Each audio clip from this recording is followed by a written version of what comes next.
একদিন এই মুরগির বাচ্চাটার অনেক সর্দি লেগে যায়। कुछ नहीं होगा बेटा। এই জন্য মুরগিটা তাকে বিছানায় শুয়ে দিয়ে ডাক্তার আনার জন্য চলে যায়। কিন্তু তখনই একটা বেজি বাচ্চাটাকে খাওয়ার জন্য চলে আসে। তখনই মুরগিটা দৌড়াতে দৌড়াতে একটা ভাঙা ছাতা নিয়ে বৃষ্টির মধ্যে ডাক্তারকে আনার জন্য যেতে শুরু করে দেয়। এই জন্য সেই বেজিটা অনেক খুশি হয়ে তার বাচ্চাটাকে খাওয়ার জন্য গান গাইতে শুরু করে দেয়।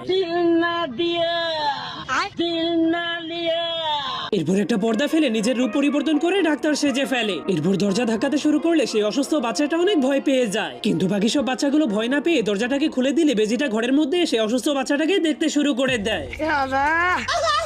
কিন্তু তখনই বাচ্চাটা, যার ফলে বেজিটার আসল চেহারাটা বাইরে বের হয়ে যায়। এই জন্য বেজিটা তাদেরকে খাওয়ার জন্য তাদের উপরে আক্রমণ করে দেয়। এই জন্য তখনই একটা বাচ্চা বেজিটার সঙ্গে যুদ্ধ করার জন্য যুদ্ধের বাঁশি বাজিয়ে দেয়। এরপর সবগুলো বাচ্চা এক এক করে বোতলের ঢাকনা দিয়ে নিজেদের উপরে হেমলেট লাগাতে শুরু করে দেয়। हेमलेट কিন্তু এই বাচ্চাটার হেমলেটটা অনেক ছোট হয়ে গিয়েছিল। बिना हेमलेट के जाते ना बिंदास नहीं। এই জন্য